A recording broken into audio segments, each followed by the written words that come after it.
Oras na para mag-swimming. Ang daming mga tao dito. Or shout out. Yan o. Dito yan guys sa Zambales. Iba Zambales.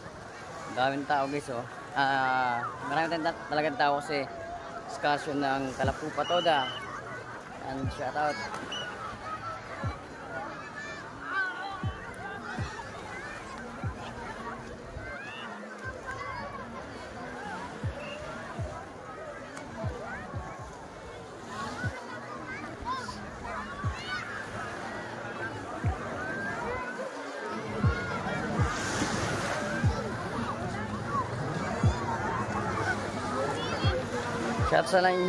Shout out sa inyo guys. Walang ganong ayos sa tulog. Tapos